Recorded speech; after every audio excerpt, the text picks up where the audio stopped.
See, no, I wanted to focus on en route. Yeah, but you said that last episode. You wanted to focus on exactly. That's what I wanted to. But my creative psyche, or whatever you would call this part of your brain, was like, yeah, no, if it's not giving you like, feedback, we don't feel like, yeah, it's just like we don't really want to do that. We want to do this other thing, pretty much. And so I was like, finally, I sat down. I was like, fine. I started a new project. I like how your thought process is by committee. It's just like, do we all vote that we should write en route, or I'll be? Say yay? It is. Nay. It is by committee. It is by committee, and I was the only one that really wanted to do en route, apparently.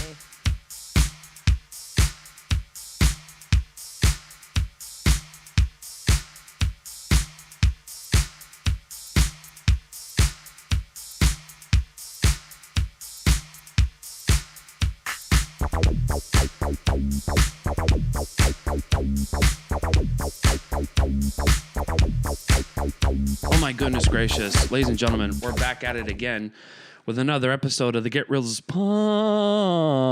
Podcast, episode 133. I am Adam Chase Rani. And I am Christine Chen. Merry Post-Christmas. Christmas. And if you don't celebrate Christmas, Merry post-holiday-ismas. Mm-hmm. Okay? Oh, I've been doing research because I'm writing like the feature version of Yalbi, and that was something I was wondering. I had to Google, do Muslims celebrate Christmas? Oh, right. I didn't know that.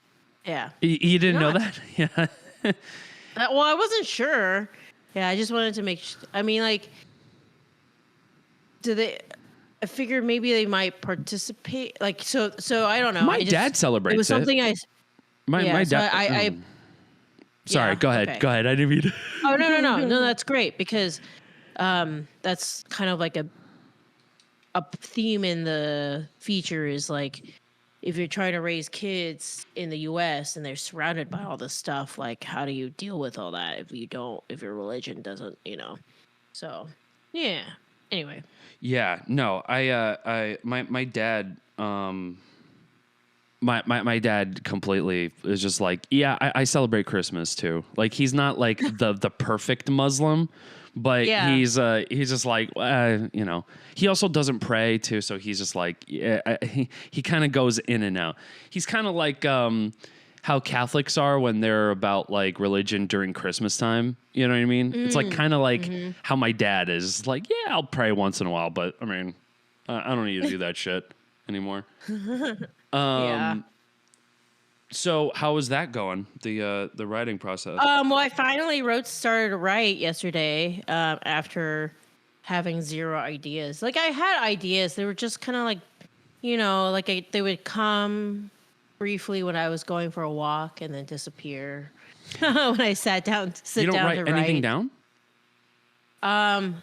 Sometimes I'll take notes here and there or whatnot, but yeah, they were just like little thoughts that would like drift in and out. And finally, when I sat it down yesterday, I was like, okay. I think the thing is, like, I was fighting about what I wanted to write. I really wanted to work on en route, but every thought has been shifting towards the feature of Yalbi. And so finally I was just like, all right, guess I'm starting, get another new script. So So you think when I came into it. Yeah, Albi is going to be like the one you want to focus on now rather than en route?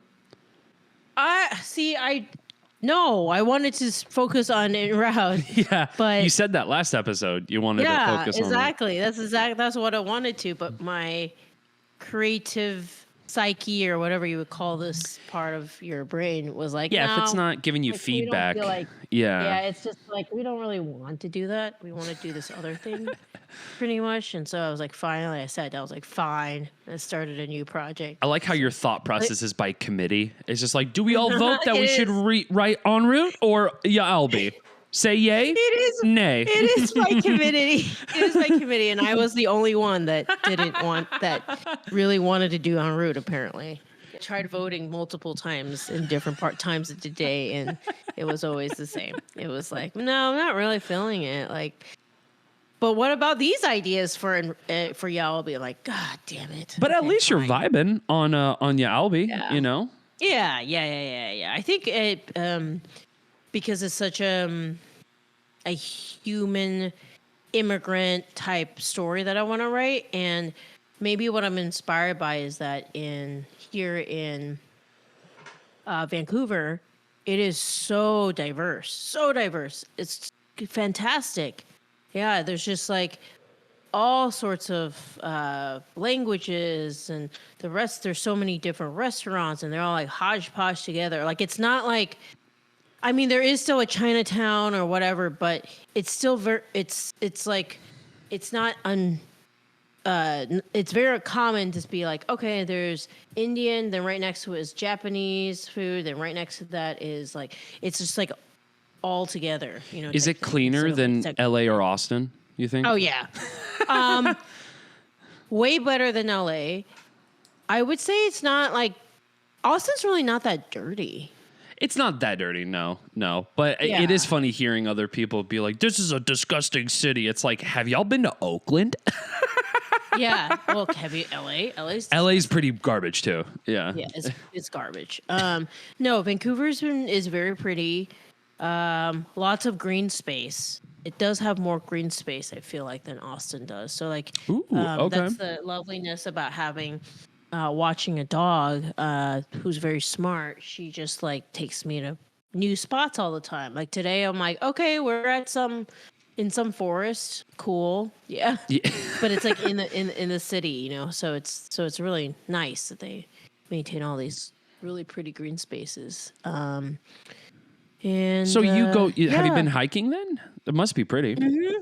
Yeah, I've done some hiking. Not like intense hiking. Like I haven't gone into the mountains and stuff yet. It's been more just like within the city. There's just a lot of cool green space spots to go. So that's awesome. Yeah. So I've been to like Stanley Park, which is along what they call the seawall. So it borders the sea, and you just it's really nice. Yeah, very very pretty. What's the seawall? There. It's like this little area that like it just borders the ocean. Yeah. Oh, okay. Okay. So it's just literally okay. Mm-hmm. Yeah. So it's cool. I wish I was more savvy when it comes to geography, but me too. Let me see if I can figure out what like ocean. Okay, so it's like so there's like this. Let's see, Seymour. I'm trying to describe it a little bit better than just seawall. So Strait of Georgia is, I think, what it's bordering basically. It's the Strait of Georgia. Okay. So, which all runs into the, let's see, yeah, to the North Pacific Ocean, basically. So the North Pacific Ocean like seeps into the Strait of Georgia, and that's where this walk is. It like kind of like you see like a bit of it, and there's like a wall around it. It's really nice. So I got to see some seals play. Like they're just chilling. Yeah. Sea lions. Yeah, they're just out like chasing each other. It's really cute. That's adorable. So that's cool. And it's been Vancouver's really chill, but maybe where I'm around is just super chill. It's a very different vibe from London. So I think with London, it was just like new shit everywhere. Like just like, oh my God, it's just, and it's historical stuff. I talked to a local here, and they said that a problem about Vancouver is that they like to take old shit and level it and then build new shit, basically. So there's just not interesting a respect for history as it is as in Europe type thing, like architectural history. Yeah, architecture and stuff. So they call it, like my friend said, a city of glass. So there's just like giant glass structures. The downtown's really nice though. It's not dirty at all, and there's like lots of cool spots to go to. That's cool. Yeah. So today is finally sunny. The last few days have been kind of like rainy and gloomy. So I'm debating about going to there's like suspension bridges around Vancouver. Ooh, so I might go walk some suspension bridges. I am going tonight for sure, but I found another one that's like free and I'm thinking like maybe I should go during the day. And because the one it's that way better I'm to going probably do that.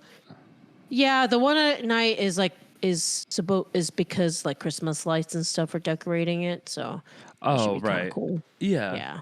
But I'm sure it'll be packed every single night, you know? Oh yeah, probably. Yeah. How about you? What are you doing? I just celebrated with my mom, you know, the good old traditional Christmas, you know, by the tree. We got presents. Mm-hmm. Let's open them, you know, socks again. Hooray. You know, all that shit. Did you really get socks?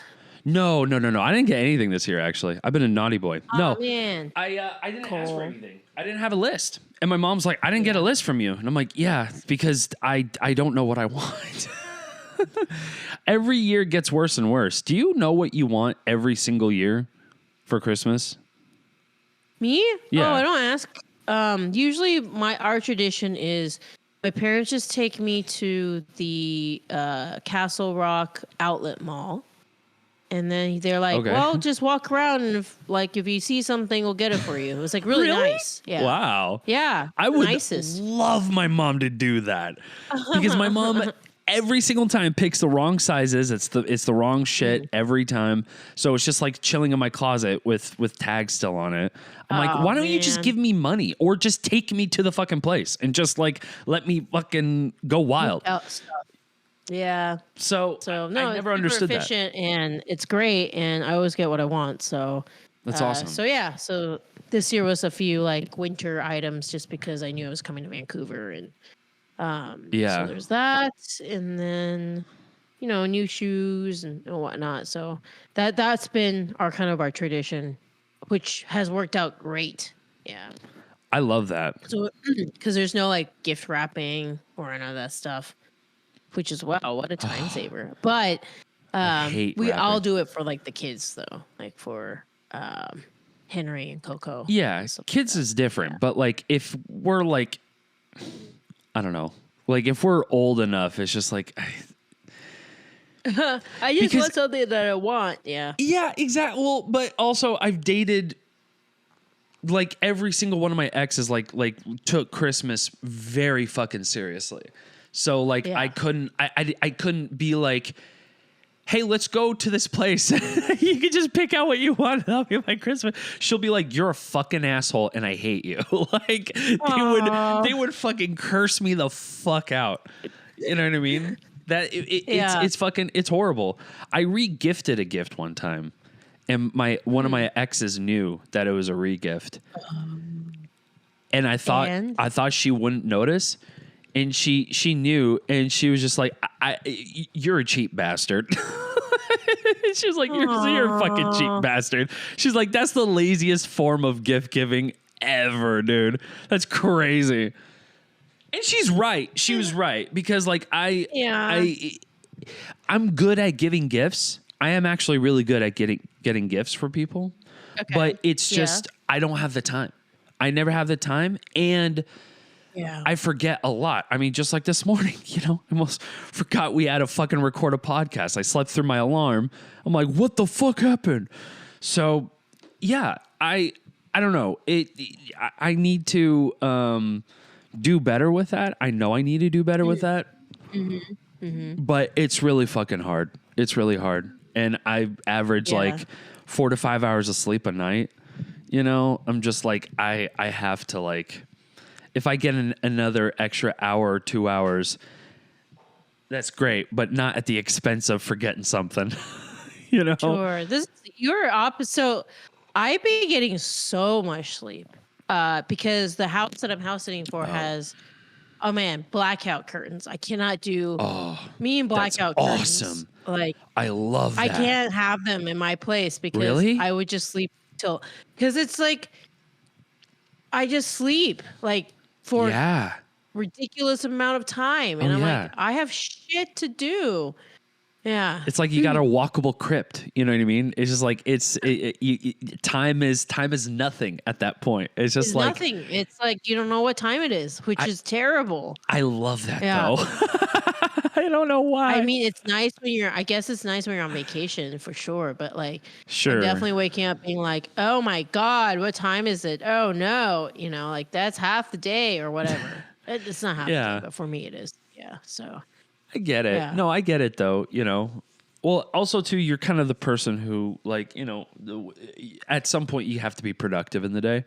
You know what I mean? Yes. Whereas like for me, it's like, listen, if we order pizza and we watch a few movies and just, fucking chill out for the entire day, that ain't too bad. That ain't too bad. It's okay. We can do that once in a while. Not all the time. Not every day. Sure. Yeah. Maybe once a week we get freaky. Pizza Friday, get wild. Pizza Friday. Yeah. I am realizing maybe I just need to like you said, schedule once a week, or I like do stuff like that.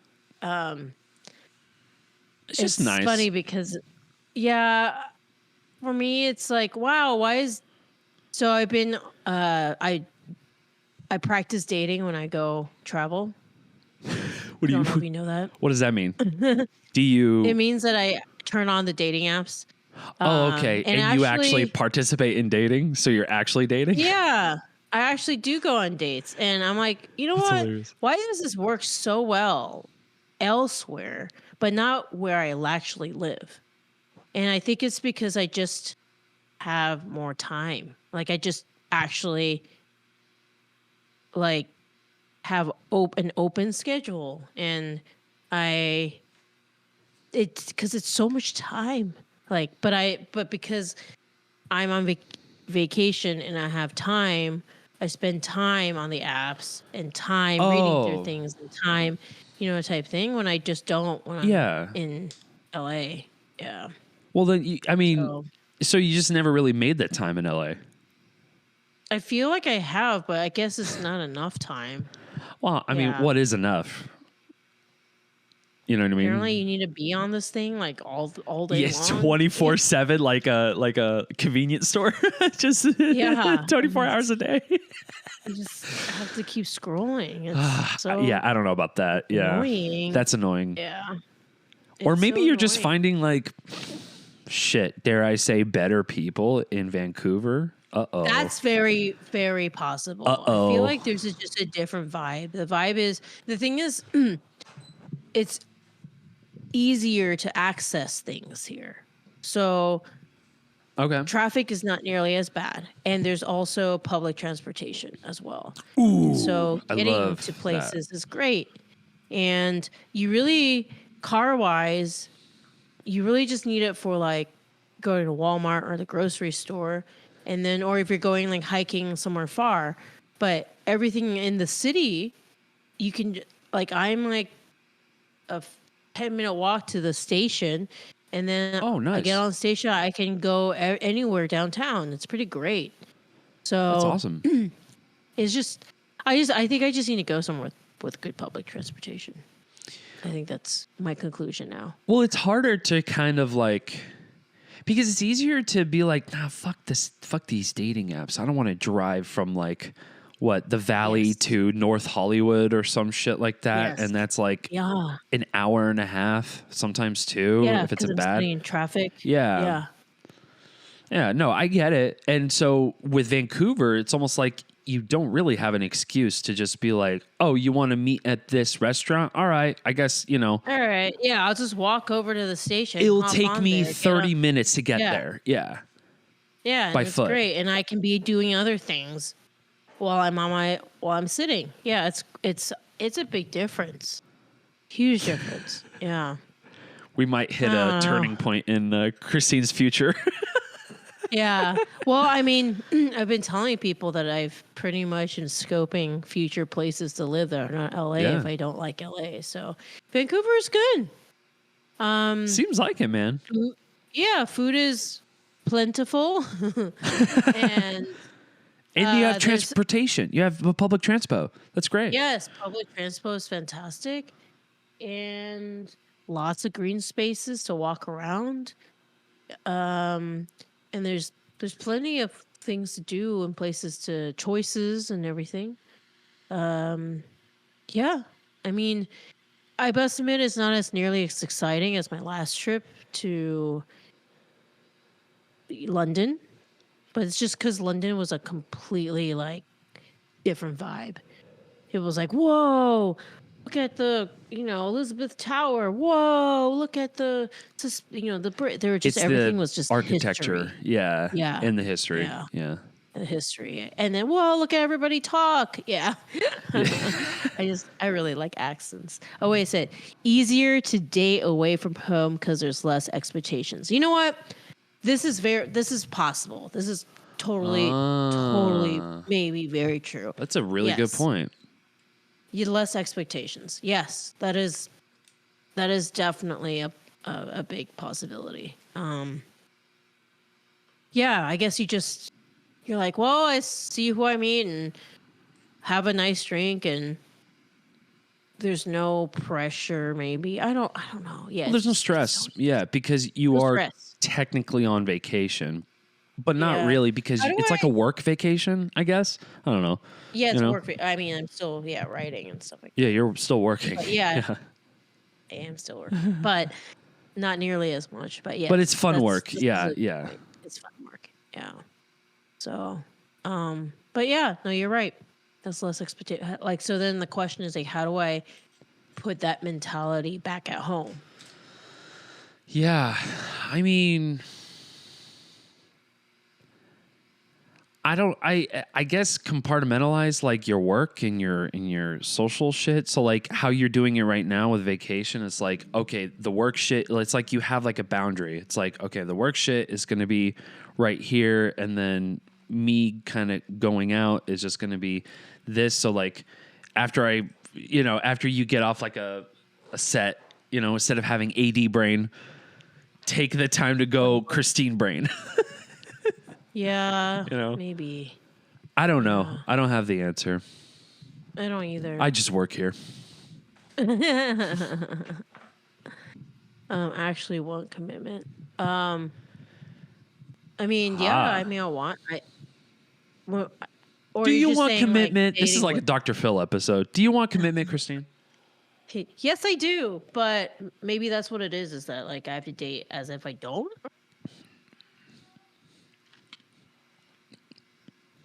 I don't know. But yeah, so that's been my few days, has been exploring and trying to write, and I finally wrote a few pages yesterday. It's promising. It's not the story that I initially wanted to tell, but it's a story my brain collectively wants to tell right now. So yeah, I mean, that was what happened last year too. Like I had scripts I actually needed to work on, and my brain was like, "No, let's write this entirely different feature." Yeah. I forgot who said it. Maybe it was my sister. Like it feels like I have creative ADHD because I definitely like have that where I'm just still working on my script, but I'm like, dude, I have this crazy idea for a zombie horror film that is like kind of fucking nuts that I just thought about it in the shower. Yep. And my sister's like, didn't you just write a whole ass script that you still need to work on? I'm like, yeah. But this zombie film. But the zombie film. Dude, that's where I'm having issues with too. I'm like, I have like 3 scripts that I could go and perfect and mess with and have been in the, but yeah, it's like my brain is like, no, like I want to write this other one.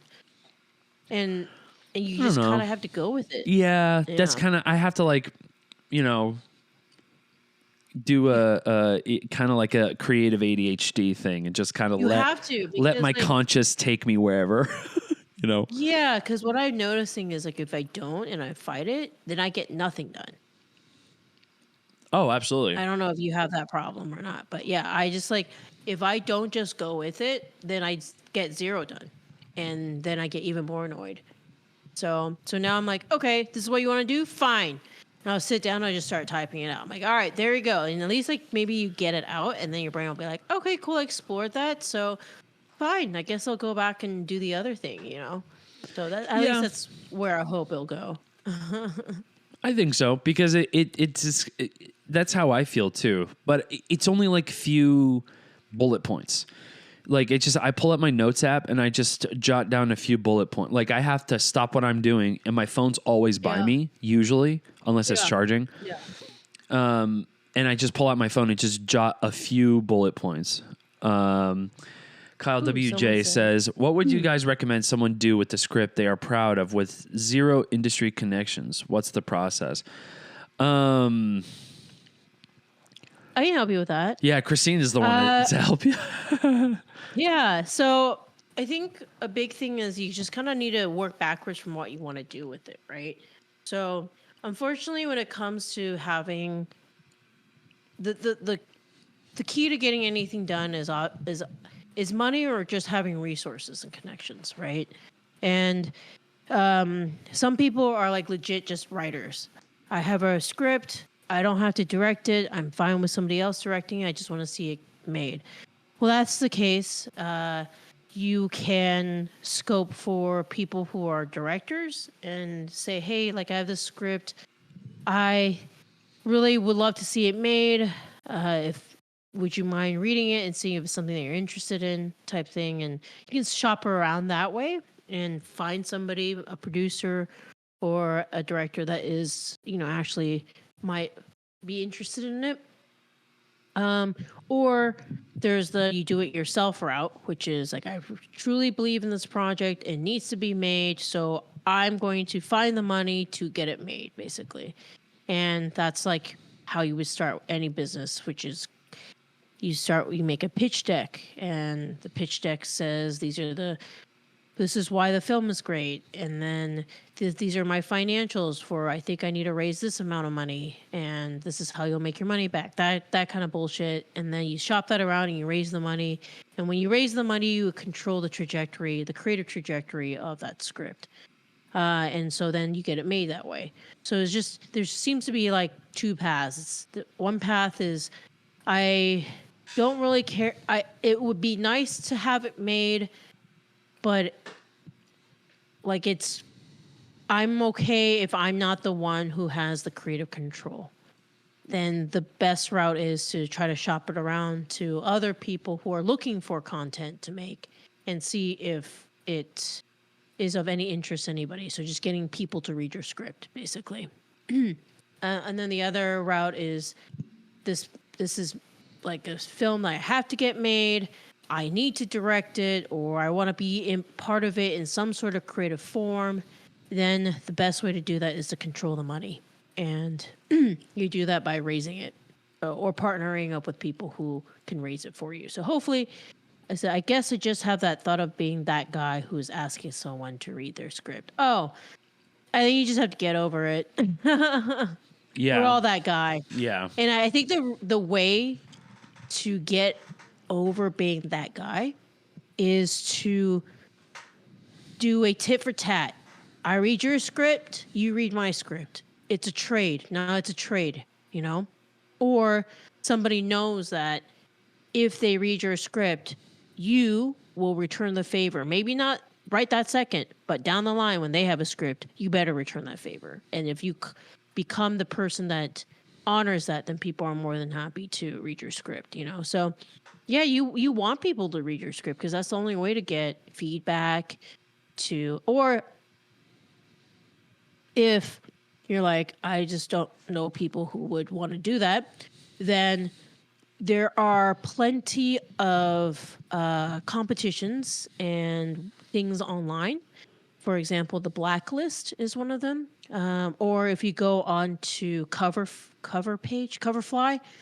These are all spots where you can submit your scripts to festivals that their sell point is they do coverage. And so they send it to people whose jobs are to read scripts and give feedback.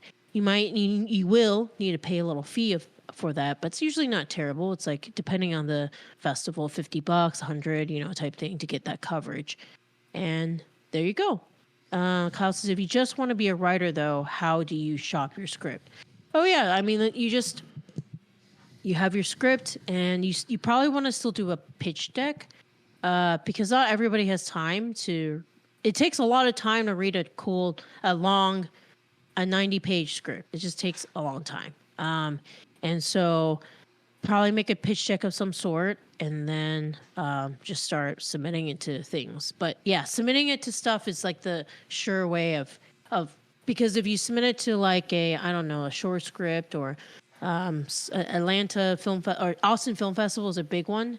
It's actually a festival dedicated mainly for writers, and it's quite prestigious. So if you're able to like get it read and, end up being a second runner up, or a runner up, or like a, grand prize winner of some sort, that holds a lot of weight. And people are looking for scripts that won or been a part of these festivals, So yeah, hopefully that's helpful. So the hard part about the film industry is just like, there's no like one way. There's like a million different ways to achieve the same thing. Yeah. That's the unfortunate part. It's like you have to like kind of like in a subtle way paddle your own canoe in a way, just kind of try shit out and see where you can go. Although that is good advice though. Definitely follow that. Blacklist is actually like a really cool website. And they're always looking for something, and they always have like posts and stuff like that. So yeah, you should be able to find something there for sure. But it was a good question. Coverfly's UI is pretty nice. Coverfly's cool too. Yeah, Coverfly's pretty nice. And they have this cool thing where like when you submit it, if it does well in terms of it gets good coverage or gets a runner up or something, it like increases your score for your overall script. Yeah. And so then you kind of can tell like, oh, amongst like all the scripts that are part of Coverfly, where does my stand? Am I in the top 20, top 15, top 17%? Like that, it's nice to know, because I think the hard part about when you have like a script or something like that is just like you just don't know. Like, do I have something? Is this absolute shit? Do I need to continue to rework it? It's that like not knowing that can be hard. But yeah, like I have like 4 scripts on Coverfly, and I have like 3 on Blacklist. You're gonna have to pay a fee, and it does rack up, and that's the hard part. I always describe this process as like having too many kids. And you have like too many kids, and they all want to go to college, but you can only afford for someone to go to college. So it's like that. So yeah, but you got to pay a little bit because it takes, or you find that friend who you trust their advice. So like Adams is Burns. Yeah. Mine is Camille, and some other people. And they also know that they'll send me their scripts, and that they value my opinion too. You just find these little groups. There's writers groups and stuff that you can be a part of. Those are great because it kind of forces you to have some sort of what is the word I'm trying to find? Not commitment, but accountability. So it's when you're part of a writer's group, you're like, oh, fuck, everybody shared 5 pages and I didn't this week. I am a complete, like, I suck and I will do it now. So sometimes you need that. You need to be shamed to do the work. And then it's not like they're shaming you, but I'm just saying like you need to feel it.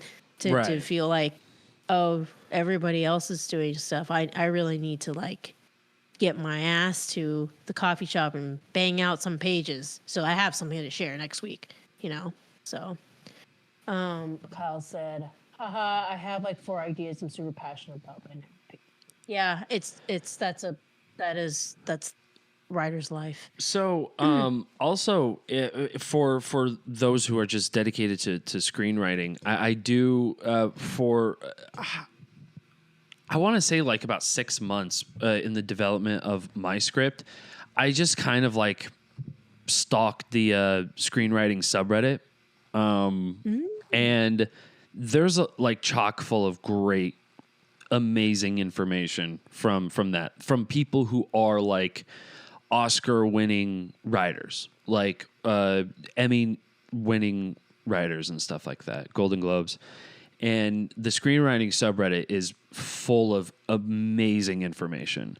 And you can even like, you would have to read the rules. I never posted anything on there. I'm always too shy of like posting anything on like a subreddit like that. But you can always post something and be like, hey, I have a scene that I just want somebody to just like, I'm really passionate about, but I don't know how I feel or if it works or whatever. Like, am I overthinking it? And they'll allow you to like post like certain pages if you want, you know? I think there's like rules to that though. I think there's like a few limitations, but it is a lot of good information too. Also, there's like a post that I saw not too long ago that actually got me into Poetics by Aristotle. It was all by the screenwriting subreddit, which is like a sort of like a, you know, Greek mythology of like how story usually is structured within the bounds of Greek mythology. And it's very interesting. So it tells you like what a story really entails, how a protagonist feels, how an antagonist feels, how what they do, what they don't do, what they should do. Like it just breaks everything down of what a hero's journey and your key characters are supposed to be in terms of how they work in your plot. So anyways, yeah, the screenwriting subreddit is also another plus that I recommend. But user community.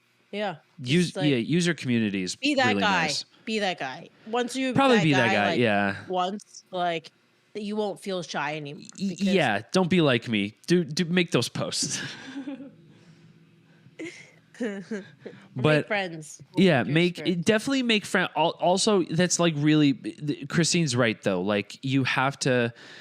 Any thoughts on writing episodic versus feature, considering the current market culture? I don't know. Something to say about that too. Huh? I think I just talked about this with a mentor. I mentee Oh, really? recently. Oh, cool. Yeah. Go ahead. So it is definitely leaning towards episodics right now. I think it's pretty safe to say that.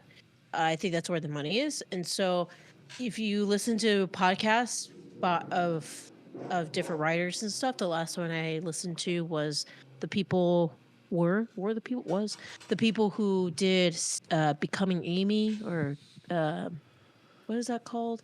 It's a Netflix series about the heiress that is it Becoming Amy? I don't know. But it's really good. But what is it? Becoming Alice? Inventing Anna. Okay. So Inventing Anna is a fantastic limited series on Netflix about an heiress who basically cheated all of like New York's high society, and people thought she had a lot of money, and but somehow she was able to like get into like some of the biggest places, Soho House, and actually ended up almost raising real money for her business idea. Anyway, long story short, that was supposed to be a feature, actually. And the writers said that they converted it into a series because they couldn't get their feature made. And when they converted it to a series, they immediately got interest in it to get the series made. So I've started to do that too with some of my features. I've started converting certain features into series and stuff like that. Because if you think of it, it's really just an expanded feature, you know, episodic. It's you take your feature and then you just delve into like Act 1, and now Act 1 becomes 2 or 3 episodes, you know, and then you continue and with however many episodes you want, but. The money is in episodic right now. I think it's just because the way we consume media is so different. I actually just read an article recently that said, will adding intermissions save the movie theater? Because the reason why people don't want to go to movie theaters and watch the 3-hour, 4-hour long movies by, you know, who does the what's his face does them. Scorsese. Yeah, Scorsese. Jesus. Because you need a pee and use a. It's nicer to like be able to pause your movie and then go get a snack and then come back and then resume the movie. That's why people don't go to movie theaters as often as they used to. And now they love being able to binge series, which is essentially watching sometimes a lot longer features. But it's that flexibility of being able to pause when you feel like it, go and eat something, come back, go pee, all that stuff. And so it's just people's consumption of media has changed a lot. And I think it's only been exacerbated because of the pandemic and coming out of it. We still haven't gone back to where we were when we left the pandemic in terms of going out. People are now some people are now just getting used to the idea of going out and stuff like that. So I just think with that, I think you'll have better luck doing episodic things in terms of getting things funded, but that shouldn't deter you from also doing your feature. It's the market goes where the demand is, and the hard part about creative stuff is it's very difficult to predict. Yeah. You know? Yeah, people will be like, "Oh, don't do westerns; they don't make any money." And then suddenly somebody does one because nobody else is, and then it like blows up, and everybody does a western, you know? Or like, "No, don't do a sci-fi," and then suddenly that's just how it goes. So just work on what medium you think will tell the best story, and then the biggest thing I think is getting it out there publicly to get true feedback from industry professionals or from other people. It's like I equate a lot of things to business because film is my background is business. I went to business school, and I know that there are people who focus on a product and they want to perfect it, and they perfect it, and they never put it out there. And then when they finally get to a point where it's perfected, somebody else has come up with a similar product that they just put out there that's not necessarily perfect, but they already got it out there. So Kyle says, I'll send you guys my script, just my arm. Hey, Kyle, if you want to, but you got to return the favor, you got to also read somebody else's script as well. So, or any can't future promise scripts. when we're going to read it. You just got to, it's got to be scratch my back, scratch your back. That's this industry. So yeah, do it. You will be indebted. Yeah, I agree. Well, no, I mean, that's basically what the facts are in terms of like how the market is with Netflix and even Amazon for that matter, because like I was going to say the same thing, but I was also going to say that like what an interesting thing like with movies is that like have you seen Napoleon yet? The movie Napoleon? Not yet. Is it good? Have you? Yeah, I have. It's I don't know. I don't know. It was a long fucking movie. My ass hurt. Fucking, I don't know, man. No. So yeah, you would be wanting to agree that if there was at least an intermission. But because they used to have those. Right. But here's the thing, though. It's like instead of doing intermissions, what they're doing, because it's an Apple original film, they're going to do it as an episodic series, I think, by New Year's. And they're going to expand the fucking movie, but chop it up. Kind of like that Hateful Eight extended edition where it's like in 5 parts and shit.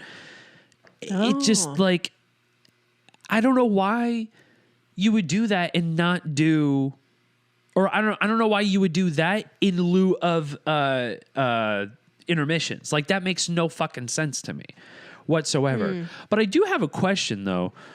Sure. So there are ways to even like tell stories.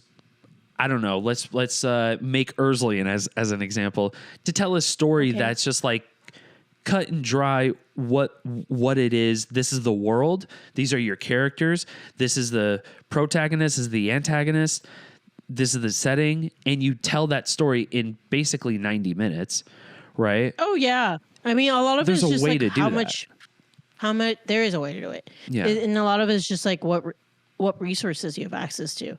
So it's that like no money, but you can solve it creatively by seeking in 89 minutes, but the people like Scorsese and stuff, their issue isn't not having any money. They have too much money and too many people want to fund their shit. So they're like, let's just make us things that as long as possible. I begged my sister to watch Killers of the Flower Moon, the new Scorsese film. I need to watch that. She gave it up. She was just like, it's too long. I'm not doing it. Like she was like 20 minutes in. She was just like, I'm good. I'm not doing this right now. I'm like, really? She was like, dog, it's 3.5 hours. I'm not going to just fucking fork a quarter of my day away for this movie. I'm like, yeah, fair enough. That's fair. Because it's true. It's just like, unless there's an intermission, you can get up, like you can make a whole day's expense out of it, right? Like you can have dinner and whatnot. Like you can make a whole thing out of it. But like when you don't have intermission, you're after 2 hours, you're just like, it's like your bones and your butt and your thighs all just kind of like take shape in the chair, Sure. So that's why I think that's why Hollywood's been trying to find different ways that people consume and try to, it's so weird because then counterintuitive, what I'm saying is like shorts have never really taken off either. And that's like 15 minutes. So it's like, what do people want? It's hard to tell. Sorry, Kyle said, this is really cool, guys. Who else has talks like this? Well, I know like Learn No one, Filmmaking, baby. which is the Instagram one, is pretty good. Right. There's also other podcasts like Film Riot does some stuff. No Film School does a few things. Some that are really fun to listen to that I've been listening. If there's a series that you've watched that you really enjoy, there's now a trend where they're doing podcasts that follow those episodic series. So like Last of Us, for example. Last of Us, was really cool. They had a whole podcast deal that had like every single episode and like how they did every single episode. Very cool. I listened to that one. I think HBO has been doing it. I don't know if any other people have. It's only HBO because they did it for House of the Dragon as well. If you like House of the Dragon. Yeah. House of the Dragon. Oh, hi, Chris Lyons. No, I wasn't asking for it. I said who knew there were people. Oh, sorry. Can't read. Thank you, Kyle. I appreciate it. We're happy that people listen. Otherwise, just Adam and I catching up about life and discussing whether or not why we're still in this industry. Yeah. We also we do have like dozens and dozens and dozens of episodes that we talk about writing, like specifically writing. And you can see like the inception of Urzuli too, in the beginning stages of our podcast as well. If you go all the way back to like early quarantine. We kind of, this is like our public journal / therapy session for film. That's kind of what we do. And because we find that like a lot of creatives go through the same thing. And so it's sometimes helpful to hear, hey, someone else is having a hard time sitting down and writing their feature, or like they're writing their 50th different idea and not the one they're supposed to work on. Like that just happens.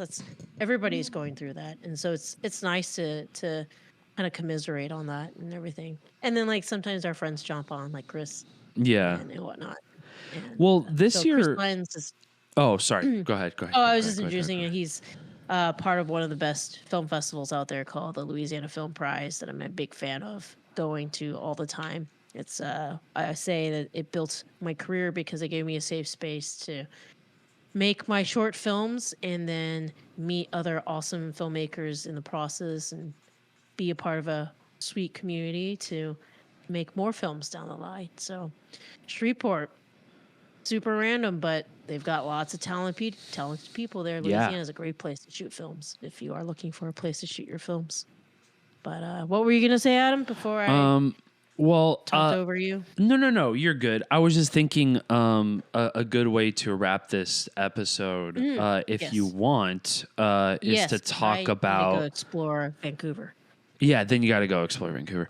You want to talk about? Oh, sorry. One more time.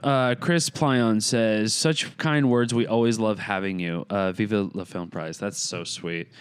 I love the Film Prize. I think y'all do amazing work. I love doing the Film Prize. I've only done it, I think, twice. You did it for En route. For En route. Did you do it twice? Oh no, I only did it once. Yeah, it was only En route. Yeah, so it was only one. Mm-hmm. Oh, I did a couple here in Austin.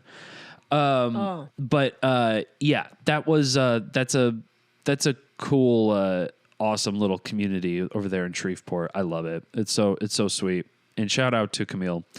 What was I going to say? Oh, can we have Christine? And you can say no. That's fine. You're the co-host. Okay. This is 50% of the podcast. Do you want to do a retrospective of this year since we're kind of coming to a close? Great. Let's do that. Yes, that's a fantastic idea. Because it's going to be the last episode of the year, y'all. So yeah. Okay. I have one word that describes it. Sure. Hard.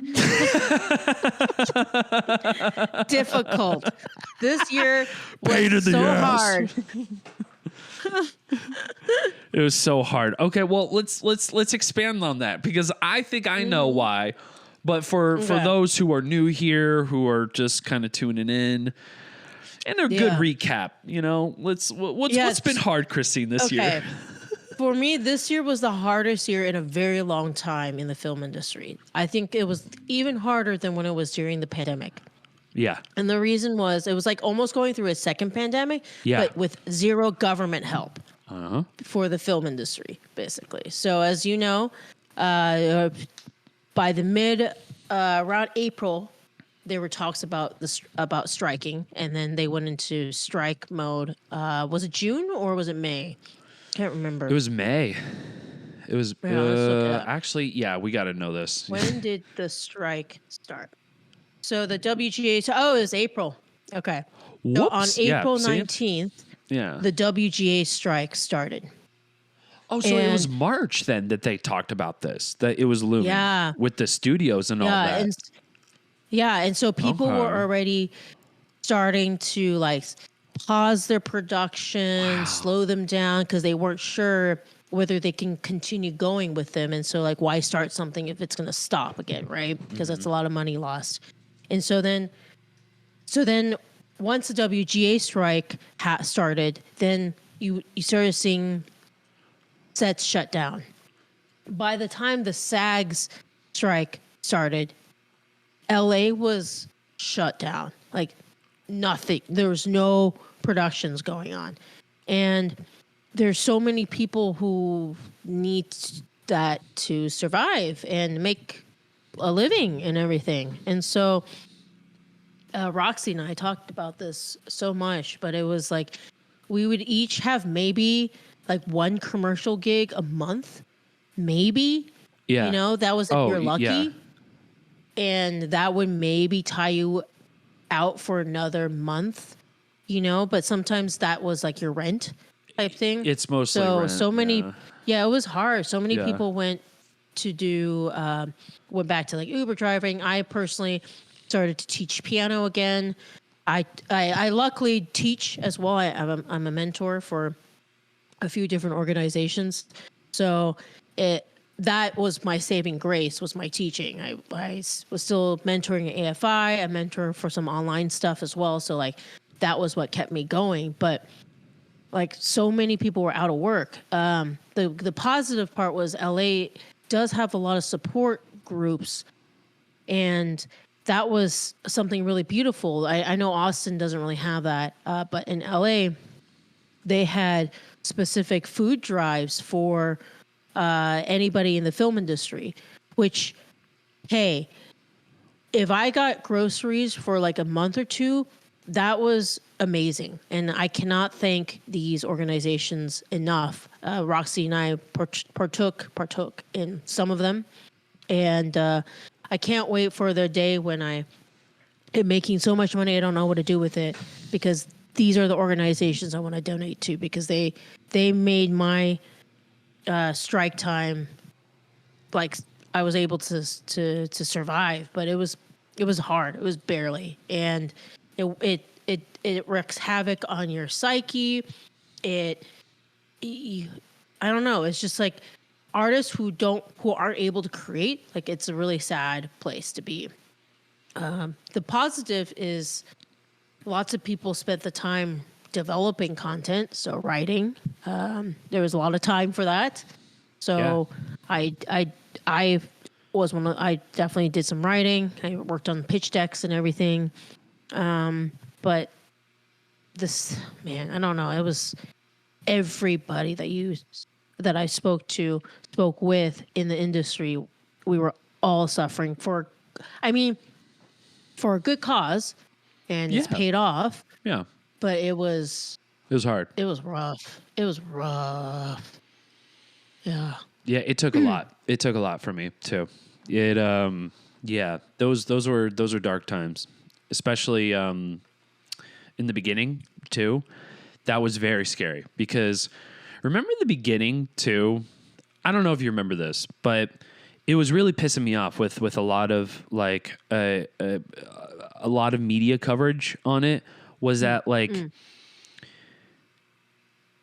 And there's a point that I'm going to make from this, but like there was almost like a nonchalantness when it came to the strikes, because it felt like it was just like, it was like, oh, this is going to be over soon.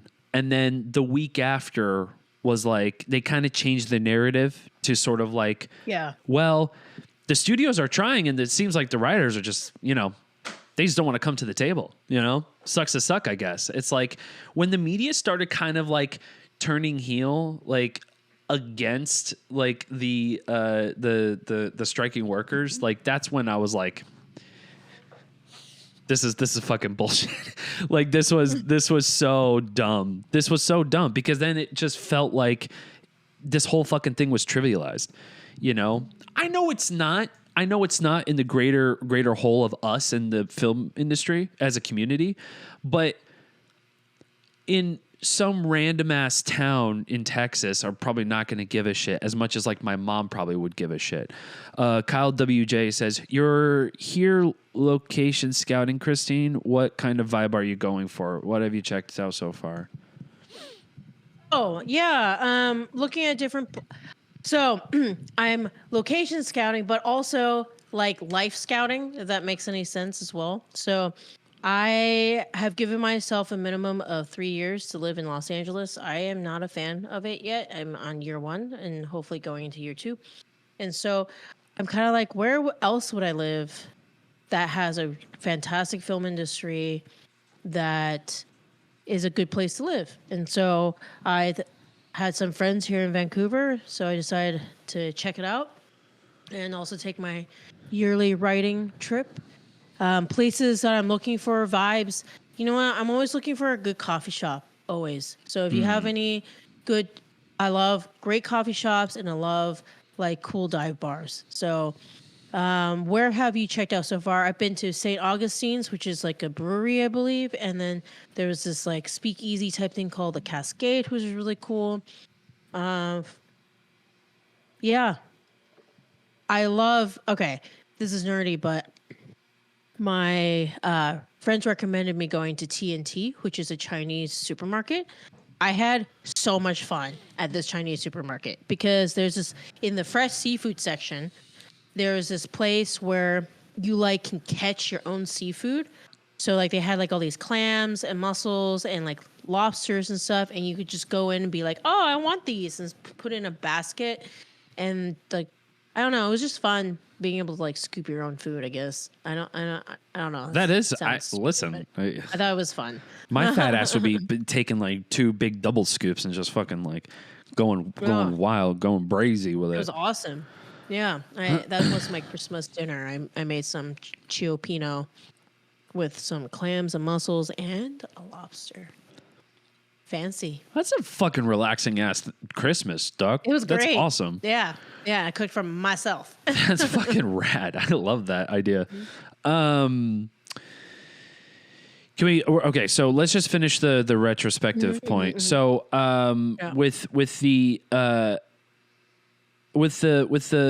strikes and all that, that was, I think you summed it up pretty well. It was just excruciatingly hard. It was very, very hard for people working in the film industry. So anybody who were affected by it, we're always here. We're with you, and congratulations. You have made it through. This is really, really, really hard. It was so hard. Like I was telling Roxy that I was making less money this year than I did when I first started in the industry and first started Moth to Flame, which is 10 years ago. Really? I didn't know that. Yeah.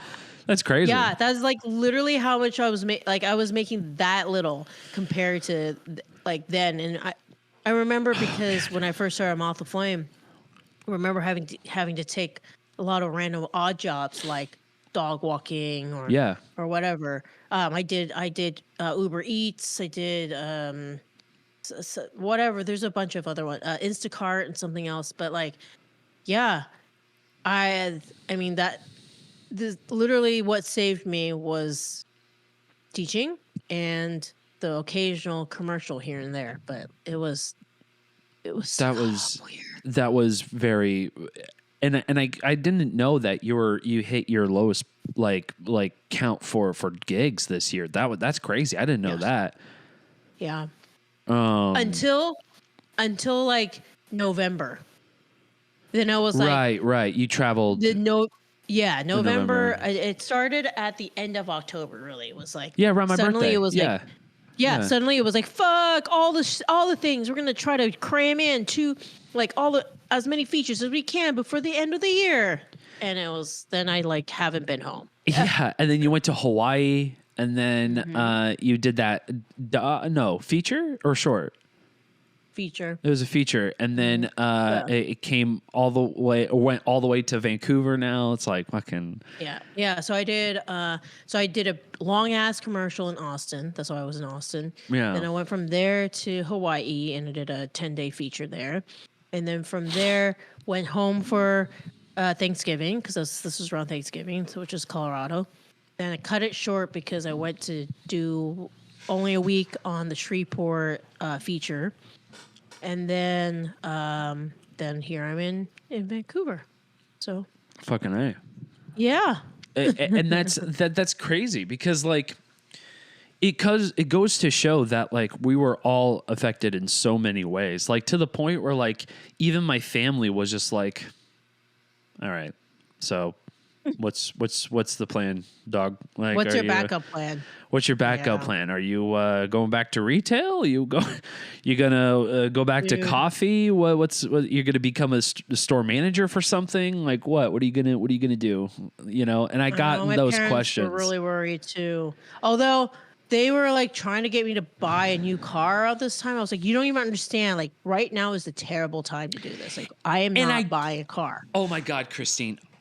Oh, we have to go. I have to pee so bad, but my God, but I still don't even have a car. So for those of you who don't know or don't remember, back in 2020, I lost my fucking car from a guy who fell asleep on the wheel and just crashed right in front of my house right here. And my car was parked. I was fine. I was in my house, and my car was totaled. So I still have no car, and it's 2023. And 2023 was the year. Last year when I did my New Year's resolutions, resolutions, and I was like, I'm going to get a car this year. I'm going to get gigs. I'm going to do this. I'm going to do that. It's going to be fun. And I still don't have a fucking car. I still don't have a car. I'm broke as a goddamn joke. And this is just my life. And this is like the worst time to buy cars in the market too. I was going to mention that in the retrospective, but we've gone so far. But yeah, it's just there's nothing in the market for me for buying a car. So yeah, Christine, you're right. There's nothing to buy. It's a terrible when we're all going through it. Yeah, I know.